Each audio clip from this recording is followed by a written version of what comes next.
चंदा दो धंधा लो का खेल फिर एक बार एक्सपोज हो गया है। लेकिन इस बार सुप्रीम कोर्ट के सामने ये चंदा दो धंधा लो का खेल एक्सपोज हुआ है, जिसके बाद सुप्रीम कोर्ट ने सीजीआई बी.आर. गवई की पीठ ने बीजेपी सरकार को रगड़ दिया है, बीजेपी सरकार की वाट लगा दी है। पूरा मामला क्या है बताऊंगी आगे आपको, तो आखिर तक वीडियो में हमारे साथ बने रहे। नमस्कार, मेरा नाम अदिति है और आप 4 PM न्यूज नेटवर्क देख रहे हैं। दोस्तों, मामला कुछ ऐसा है कि महाराष्ट्र में दो बड़े प्रोजेक्ट्स के लिए बोली लगती है। उसमें बीजेपी की बहुत ही नजदीकी कंपनी को टेंडर दे दिया जाता है, जबकि कंपीट करने वाली दूसरी कंपनी L&T बहुत बड़ी कंपनी है। दिल्ली में विस्ता प्रोजेक्ट का टेंडर इन्हीं के पास था।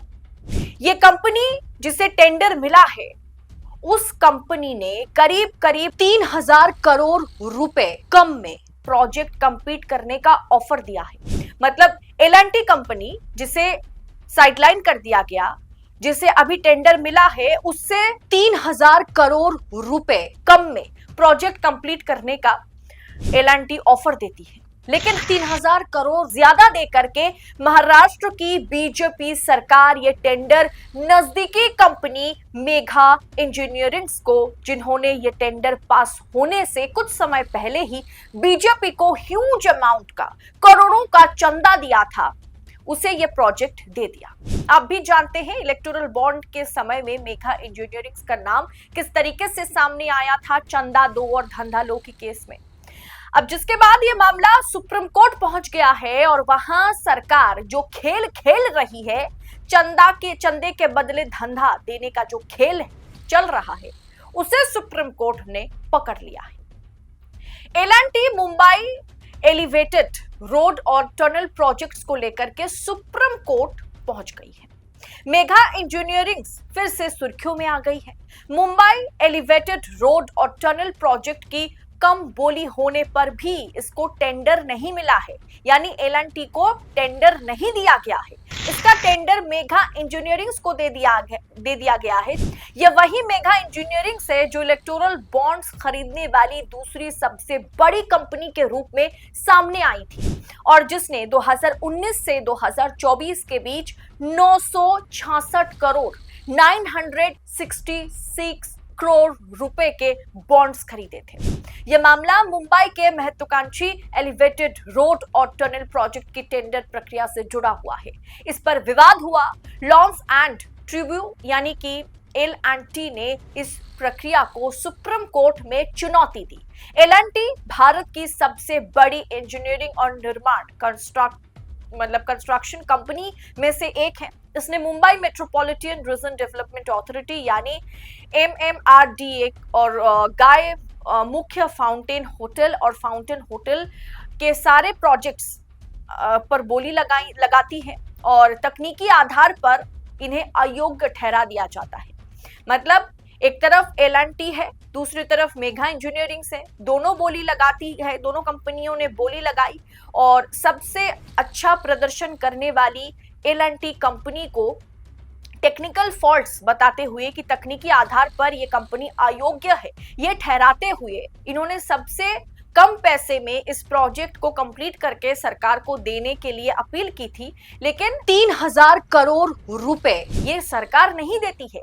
ये टैक्स पेयर के पैसे से सड़कें बनाए जाते हैं, टैक्स पेयर के पैसे से टनल बनाए जाते हैं। सरकारी पैसा जो है वो टैक्स पेयर का पैसा है। तो 1,000 करोड़ रुपए, आप सोचिए ना, अगर हम किसी दुकान में कोई कपड़ा खरीदने जाते हैं, अगर दोनों बराबर के दुकान है, दोनों अच्छे दुकान है, एक में एक कपड़ा 500 में मिल रहा है, एक कपड़ा एक जगह पे 1,000 रुपए में मिल रहा है, तो आप तो जहां 500 में मिल रहा है वहीं से लेंगे ना। अब तो देखेंगे कि भाई मेरी मेहनत की कमाई है, इसे हम बर्बाद नहीं कर सकते। 1,000 रुपए देके दूसरों से क्यों खरीदे, हम दूसरे किसी दुकान से हम क्यों खरीदे, जहां 500 में मिल रहा है वहीं खरीदेंगे ना। लेकिन नहीं, सरकार यहाँ टैक्स पेयर के पैसे से उनका जेब भर रही है जो सरकार को पैसा दे रही है। ऐसी कंपनियों की जेब सरकार भर रही है और इसका खुलासा पहले तो चुनावी बॉन्ड के जरिए हुआ ही था और फिर एक बार सुप्रीम कोर्ट के आगे ये मामला पहुंचा तो सबके सब एक्सपोज हो गए। दोस्तों, एल&टी की बोली मेघा इंजीनियरिंग की तुलना में 3000 से 3100 करोड़ रुपए कम थी। फिर भी सरकार ने इसे खारिज कर दिया। ठाणे बोरीवली तीन टनल प्रोजेक्ट में भी एल&टी की बोली को जीएसटी शामिल ना करने के कारण से अयोग्य घोषित कर दिया गया। एल&टी ने पहले बॉम्बे हाईकोर्ट में इस फैसले को चुनौती दी, लेकिन उनकी याचिका खारिज होने के बाद उन्होंने सुप्रीम कोर्ट का रुख किया। एल&टी का तर्क था कि उनकी बोली तकनीकी और वित्तीय रूप से मजबूत थी और उसके बाद भी सरकार का यह निर्णय पारदर्शी नहीं था। सुप्रीम कोर्ट ने महाराष्ट्र सरकार की टेंडर प्रक्रिया पर गंभीर सवाल उठाए। सुप्रीम कोर्ट ने महाराष्ट्र सरकार से पूछा कि एल&टी को तकनीकी रूप से गैर जिम्मेदार क्यों माना गया, जबकि उनकी बोली काफी कम थी। कोर्ट ने यह भी संकेत दिया है, यदि टेंडर प्रक्रिया में पारदर्शिता और निष्पक्षता सुनिश्चित नहीं की गई तो वो फिर से इस पर स्टे लगा देंगे। सुप्रीम कोर्ट इस पर स्टे लगा देगा। ये जो टेंडर पास हुआ है इस पर रोक लगाई जाएगी। सुप्रीम कोर्ट की टिप्पणियां इस बात की ओर इशारा करती है कि टेंडर प्रक्रिया में अनियमितताएं और खास करके स्कैम जो है, आप कह सकते हैं कि भ्रष्टाचार जो है वो हुआ है। इसने एल&टी जैसे स्थापित खिलाड़ी को नुकसान पहुंचाया है। कोर्ट का हस्तक्षेप इस मामले को और ज्यादा गंभीर बना दिया है। मेघा इंजीनियरिंग ने 2019 से 2024 के बीच 966 करोड़ रुपए के इलेक्टोरल बॉन्ड खरीदे थे और इनमें से 78% बॉन्ड 664 करोड़ रुपए बीजेपी को दिए थे।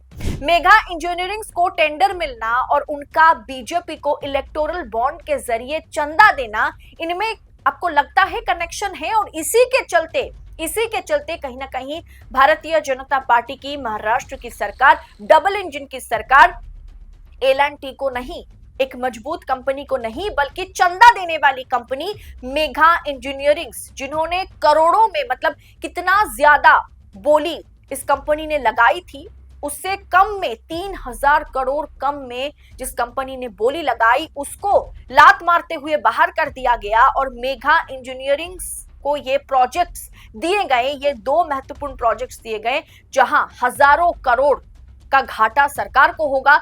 सरकार को घाटा मतलब टैक्स पेयर के पैसे का गलत इस्तेमाल सरकार करेगी।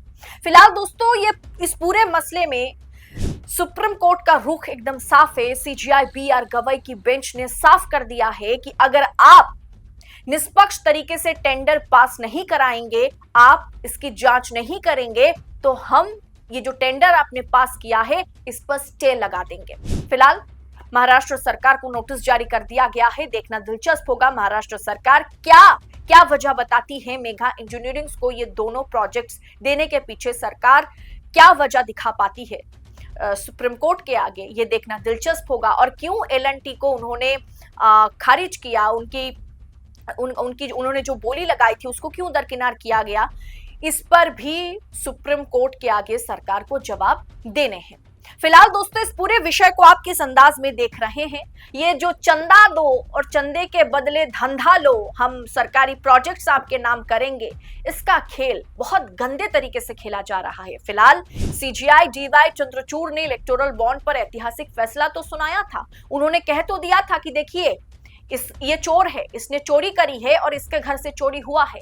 अब चोर को सजा दिया जाएगा या नहीं, किस प्रकार से सजा दिया जाएगा ताकि आगे चल के चोरियां ना हो, इस पर कोई खुलासा सुप्रीम कोर्ट या तत्कालीन सीजेआई डीवाई चंद्रचूड़ ने नहीं किया था। क्या इस पर बी.आर. गवई कोई बड़ा महत्वपूर्ण फैसला आगे चल के सुनाने वाले हैं? अगली डेट में जब इस पर सुनवाई होगी उस पर हमारी नजर होगी। जो भी अपडेट हम तक पहुंचेगी हम आप तक सबसे पहले पहुंचाएंगे। फिलहाल इस पूरे विषय पर आपकी राय आप कमेंट बॉक्स में हमारे साथ साझा कीजिएगा और ऐसी तमाम खबरों को यूं ही पाने के लिए 4 PM न्यूज नेटवर्क के साथ बने रहें। मुझे दीजिए इजाजत। बहुत बहुत शुक्रिया आप सभी का। जय हिंद, जय भारत।